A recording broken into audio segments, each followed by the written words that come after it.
Today we are going to discuss the properties of limits.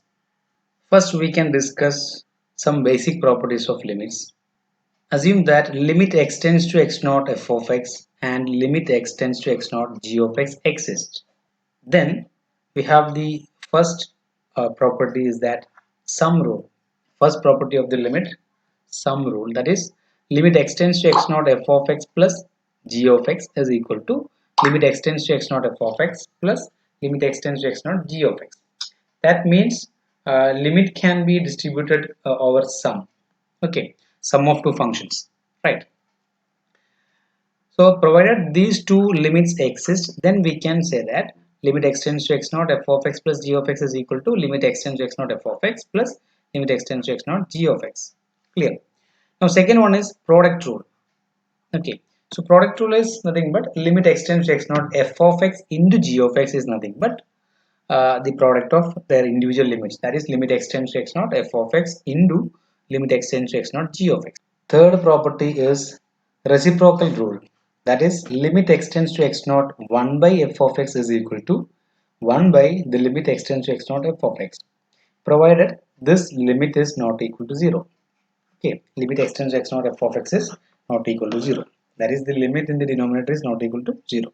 Okay, next one is constant function rule.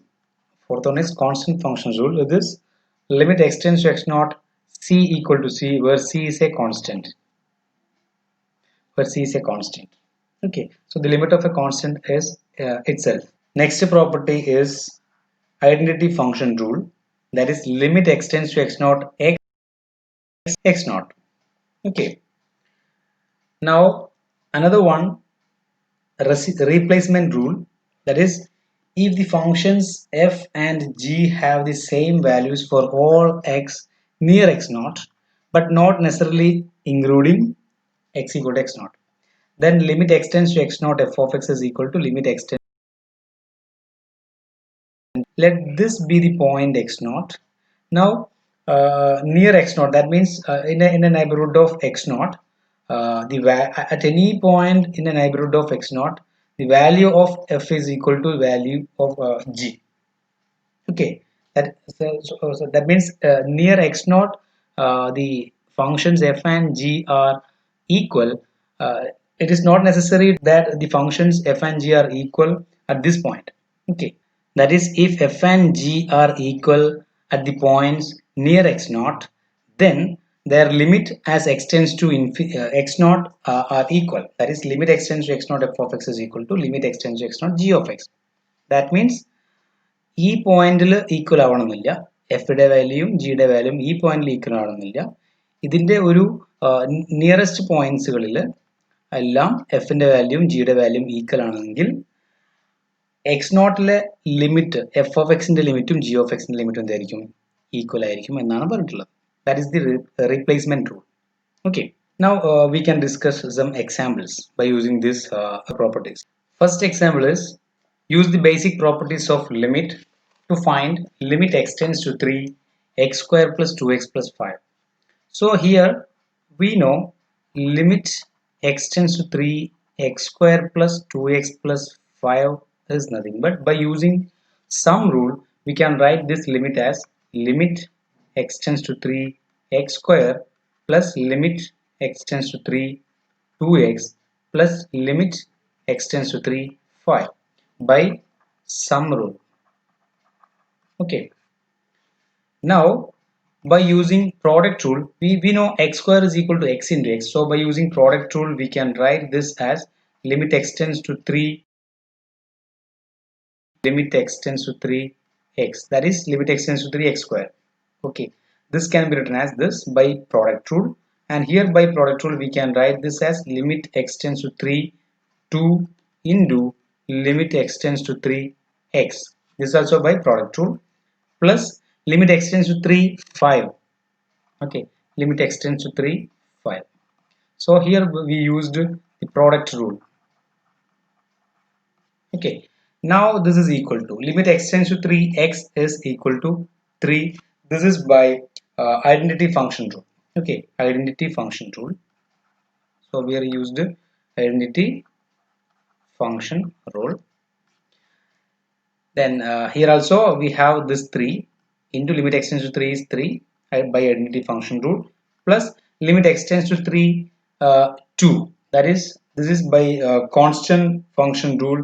We have this is nothing but 2, so we used constant function rule also, constant function rule.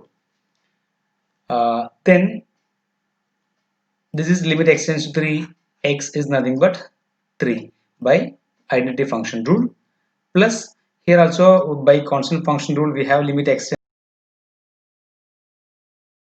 is the limit, that means 9 plus 6 plus 5, that is 20, right? Next question is find limit extends to 3 2x square minus 7x plus 3 divided by x minus 3. Okay, so find this, here actually we have two functions, that is one is from one numerator and the other is in the denominator. Okay, so we know actually when we apply this x equal to 3 here, 0. Also if we apply 3 in the numerator, we have 2 into 3 square minus 7 into 3 plus 3, that is 2 into 3 square is 18 minus 7 into 3 is 21 plus 3, that is it is equal to 0. That means x equal to 3 is a 0 of this numerator, the function 2x square minus 7x plus 3. So we can factorize this function. So we have this limit is nothing but limit extends to 3. Factorizing this, we get this can be written as 2x minus 1 into x minus 3. That is here since when we apply x equals 0, x equal 3 here, we have this we will get this the numerator is 0, so x minus 3 is a factor. So factorizing this, we get 2x minus 1 divided by x minus 3. So here we have x minus 3. So this is equal to, when x is not equal to 3, that means near x equal to 3. Near x equal to 3, we have x is not equal to 3, that is x minus 3 is not equal to 0. So we can divide these. So it will become limit extends to 3 is equal to 2x minus 1. Okay, that means near we have the value of here actually we used here the replacement rule. We say that the replacement rule is nothing but limit extends to x naught f of x is equal to limit extends to x naught g of x, when f of x is equal to g of x for all x near x naught. Okay, x naught ന്റെ അടുത്തുള്ള എല്ലാ പോയിന്റ്സിലും f of x ഉം g of x ഉം equal ആണെങ്കിൽ, so here we are choosing this function as g of f of x, and this function is f of x, sorry, g of x. So we have g of x when x is not equal to 3 and near x equal to 3, we have this value of this will be, for example, if you are choosing x equal to 2, then we have here is 2 minus 1 and here is 2 minus 1. So we can divide 2 minus 1 and 2 minus 1 is minus 1, so we can divide 1. Okay, so and the value at that point will be 2x minus 1, that is 2 into 1 minus 1, right? So f of x equal g of x near x equal to 3 implies these two functions are equal at the point x equal to x naught. That is what is we are going to use here. This is by replacement rule. Okay, replacement, by using replacement rule we can write this as 2x minus 1. So as extends to 3, we have by using the sum rule, we have limit extends to 3 2x minus limit extends to 3 or plus limit extends to 3 minus 1, right? So this is equal to by using product rule, we have limit extends to 3 2 into limit extends to 3 x plus limit extends to 3 minus 1 is minus 1. This is equal to limit extends to 3 2 is 2 by constant function rule into limit extends to 3 x, that is 3 by identity function rule, then this is minus 1. So 3 6 minus 1, this is 5. So that will be the limit of this function. Okay, so the important thing here we used is the replacement rule. Okay, so we just divide this the factor x minus 3, because near x equal to 3 we have and x is not equal to 3, we have x minus 3 is non-zero, so we can divide that. So dividing that we get this function. So limit of this function is equal to limit of this function near x equal to 3. Okay, by replacement rule. Clear. Next example, question number 3. Find limit u tends to 2, 8 u square plus 2 divided by u minus 1. So here the variable is changed. Here the variable is u. So we can just apply the above rules. So to find this, first we can write this limit as limit u tends to 2, 8 u square plus 2 into 1 by u minus 1. We can write this as a function of product of two functions. One is 8 u square plus 2 and the other function is 1 by u minus 1. Okay, so this is equal to, now by product rule we can write this as limit u tends to 2, 8 u square plus 2 into limit u tends to 2, 1 by u minus 1. Okay, this is by product rule. Now this can be written as, by using product rule again, here we have limit u tends to 8 into limit u tends to u square, and again using product rule we have u into limit u tends to 2 u plus limit u tends to 2 here. So here we used first the sum rule and then the product rule. Okay, so applying the sum rule we have limit u tends to 2, 8 u square plus limit u tends to 2. Then applying this for 8 u square, the product rule, we have limit u tends to 8, limit u tends to u, limit u tends to u plus, and here we can use the reciprocal rule. So when we replace u by 2, we have this is 2 minus 1, it is not equal to 0. So denominator is non-zero, so we can use the reciprocal rule. So this is nothing but 1 by limit u tends to 2 u minus 1. So here we used a reciprocal rule, and here we used first we used sum rule, and then we used here the product rules. Okay, so this is equal to, we have limit u tends to 8 is 8 itself, this is by constant function rule, and here by using identity function rule we have limit u tends to u is nothing but 2, that is 2 here, into limit u tends to u is 2 again, plus limit u tends to 2, which is by constant function rule, here is 2. Yeah, here is a mistake, I think. Yeah, here we have to put a bracket here. This is into this, right? Into this. Clear. So limit u tends to 2 here into 1 by limit of this is 2 minus 1 is 1. Okay. So this is equal to 8 into 2 into 2, that is 32, plus 2 is 34. That is the limit. Next we have some derived properties of limits, which are derived from the basic properties of that limits that we discussed here before. So assume that limits on the right hand side below exist. Then we have the derived properties. First one is extended sum rule, that is limit extends to x naught f1 plus f2 plus etc fn x is equal to limit extends to x naught f1 x plus limit extends to x2 limit extends to x naught f2x plus etc limit extends to x naught fn x. Okay, that is the extended sum rule. And next one is extended product rule, which is also same as the product rule, that is limit extends to x naught f1x f2x etc fn x is equal to limit x tends to x naught f1x into limit x tends to x naught f2x in etc. limit x tends to x naught fnx. Okay. Third is constant multiple rule, that is limit x tends to x naught c into f of x is equal to c into limit x tends to x naught f of x. This is the constant multiple rule, that is we can take the constant outside from the function when we apply the limit.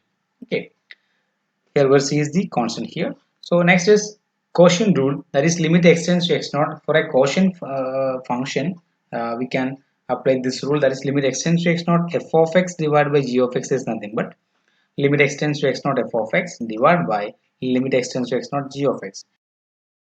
The denominator, the limit in the denominator is not 0. Limit x tends to x naught g of x is non zero. Okay. The next one is power rule, that is limit x tends to x naught x power n is equal to x naught power n. Limit x tends to x naught x power n is equal to x naught power n for n is equal to 0 plus or minus 1 plus or minus 2 etc. And x naught is non-zero if n is non-positive.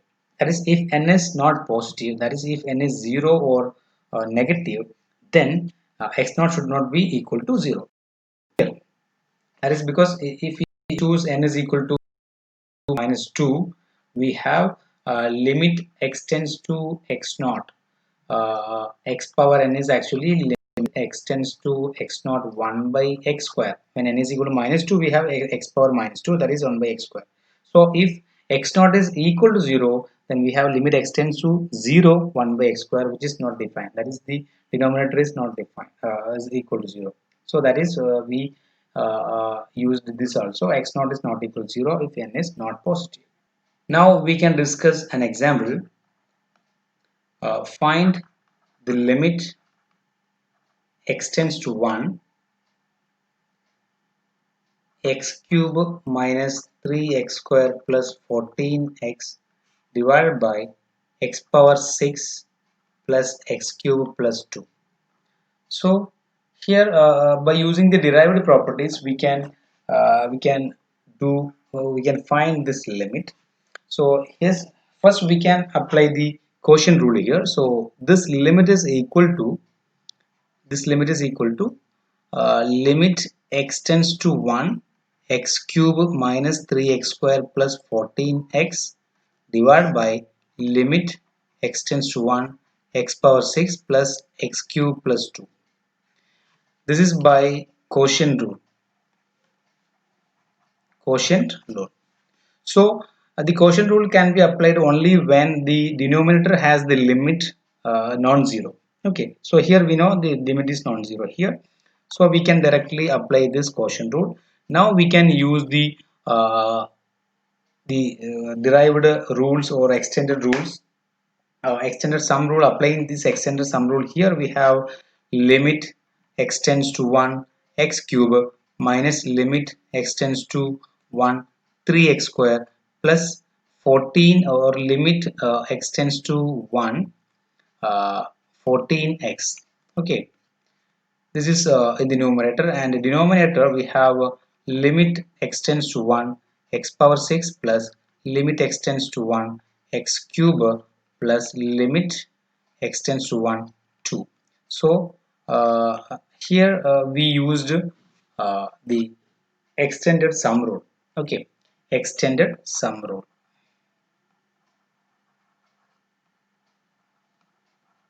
Okay, now we can apply this power rule here.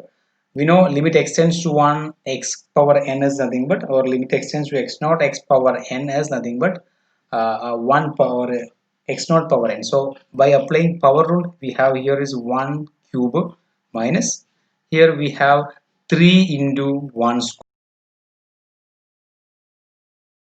This is we read here the power rule, here also rule. So divide by, here also we have 1 power 6 plus 1 power 3 plus 2. So this will be the limit, that is 1 minus 3 plus 14 divided by 1 plus 1 plus 2, that is 5. Yes, 4, right. So this is equal to 14. 15 minus 3 is 12 by 4 is equal to 3. So the limit is 3 here. So by using these derived properties, we can skip so many steps in the previous examples. Okay.